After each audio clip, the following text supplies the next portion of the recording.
E vamos agora ao capítulo 6, Análise textual, a construção da realidade social.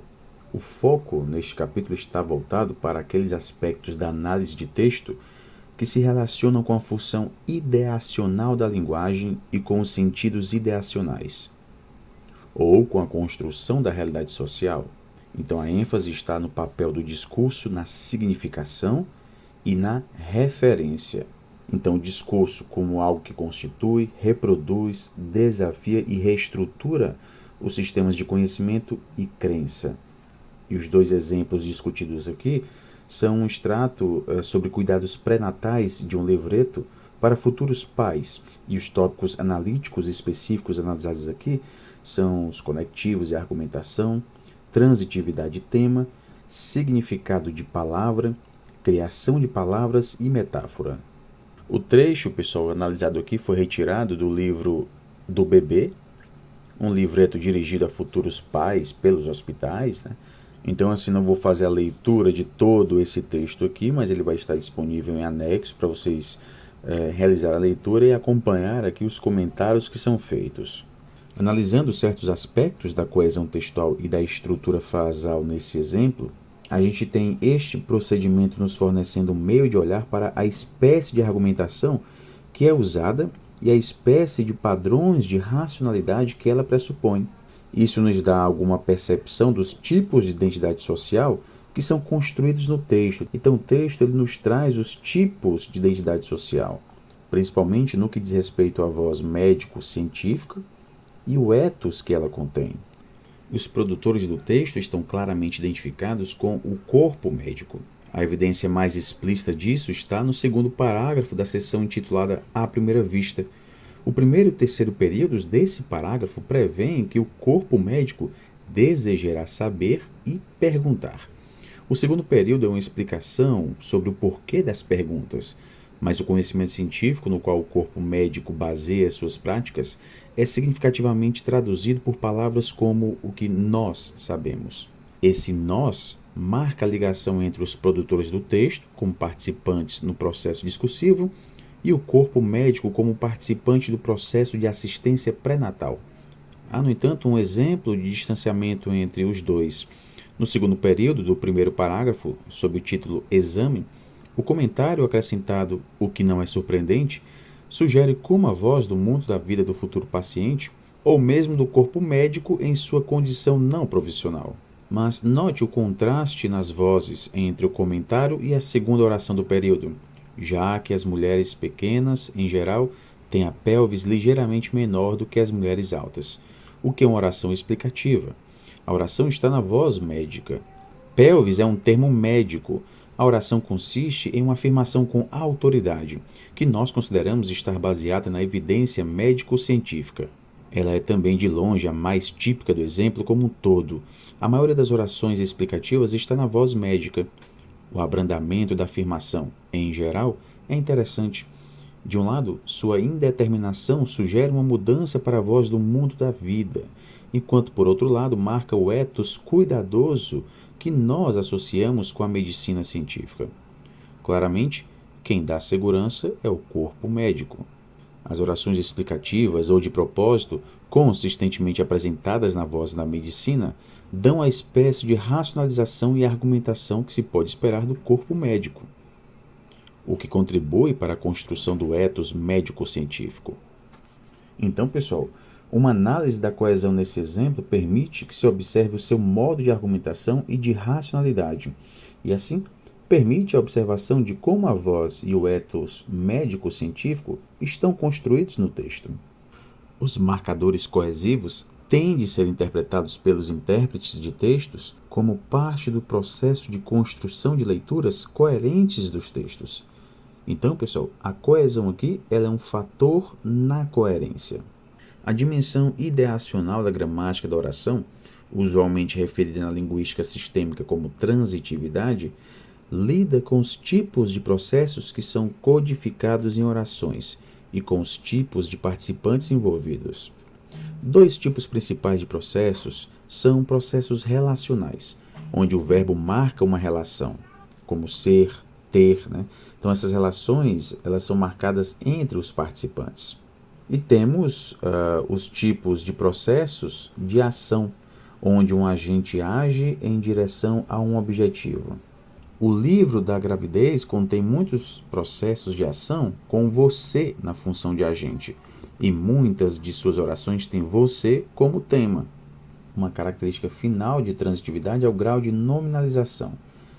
A nominalização é uma conversão de processos em nomes, que tem o efeito de pôr o processo em si em segundo plano, além de usualmente não especificar os pacientes, de forma que agente e paciente são deixados implícitos. A linguagem médica, científica ou técnica favorece a nominalização, mas ela pode ser abstrata, ameaçadora ou mistificadora para pessoas leigas, como os leitores desse exemplo. Há um grande número de nominalizações em O Livro do Bebê. Alguns exemplos na subseção à primeira vista são uma revisão abrangente de sua saúde, distúrbios médicos, doença dos rins, seus problemas de saúde anteriores, o resultado da gravidez, o desenvolvimento do bebê. A alta frequência de nominalizações é uma outra indicação de como este texto está reproduzindo uma voz médica. Uma variável adicional nas orações de ação dirigida é a voz, que tanto pode ser ativa como passiva. Numa oração passiva, o objeto é sujeito e o agente é agente da passiva, ou é omitido. Ativa é a escolha não marcada, a forma selecionada quando não há razões específicas para escolher a passiva, e as motivações para escolher a voz passiva são várias. Uma é que ela permite a omissão do agente, embora isso possa ser motivado pelo fato de que o agente é evidente em si mesmo, irrelevante ou desconhecido. A voz passiva muda o objeto para a posição inicial de tema, o que usualmente significa apresentá-lo como informação já dada ou conhecida.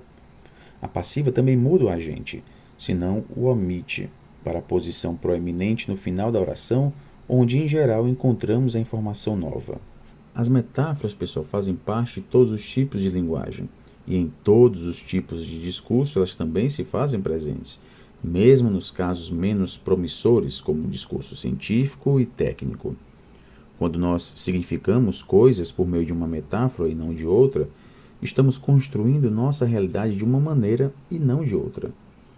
Algumas metáforas são tão profundamente naturalizadas no interior de uma cultura particular que as pessoas não apenas deixam de percebê-las na maior parte do tempo, como consideram extremamente difícil escapar delas no seu discurso, pensamento ou ação, mesmo quando se chama sua atenção para isso. O exemplo da militarização do discurso ilustra muito bem a eficácia das metáforas na estruturação da realidade de uma forma particular. O exemplo aqui é retirado de um estudo sobre as eleições gerais britânicas de 87, indicando mais especificamente como a questão da defesa foi tratada pela mídia. Os autores observam que há uma congruência entre a questão da defesa em si e a forma como a mídia a representou na campanha. A metáfora dominante para a própria campanha é a de guerra. Vejam os exemplos da cobertura pela televisão e pela imprensa. A defesa foi o item central do seu ataque ao Partido Trabalhista e a Neil Kinnock. Hoje à noite, no sul de Gales, começou o contra-ataque de Thatcher. O ataque da senhora Thatcher por parte de uma ofensiva em duas frentes dos conservadores para parar os trabalhistas. O Partido Trabalhista montou uma firme ação de retaguarda ontem. Um movimento de pinça dos conservadores e da aliança contra os trabalhistas incluiu um assalto amargo por David Owen. Então, pessoal, a questão da defesa forneceu à mídia uma metáfora militar já pronta. As campanhas eleitorais não são conduzidas, na verdade, como confrontações ou discussões diretas, face a face. Essa é apenas a forma como a mídia as constrói. A mídia, pela maneira como seleciona, ordena e representa as informações, reduz a complexidade e a confusão de uma campanha a uma discussão ou a um combate com partes fixas, ataque seguido por contra-ataque. Isso é então retratado como uma realidade que a mídia simplesmente reflete, disfarçando assim os efeitos construtivos que a mídia, ela própria, exerce sobre a realidade. E Fairclough insiste que a análise não pode consistir simplesmente em descrição de textos levada a efeito isoladamente de sua interpretação. A interpretação é necessária em dois níveis. Um nível é tentar construir um sentido para os aspectos dos textos, observando-os como elementos da prática discursiva, em particular como traços de processos de produção textual, e como pistas nos processos de interpretação textual. A análise textual aqui é formada e ganha cor pela interpretação de seu relacionamento com processos discursivos e com processos sociais mais amplos. Mesmo produzir uma transcrição de um texto falado, inevitavelmente implica fixar uma interpretação desse texto. E a escolha que se faz do que escrever depende de conclusões interpretativas anteriores. Os analistas não estão acima da prática social que analisam, eles estão dentro desta prática social. E nós ficamos por aqui. Na próxima aula, nós vamos abordar o discurso e a mudança social nas sociedades contemporâneas. Bons estudos a todos e até a próxima.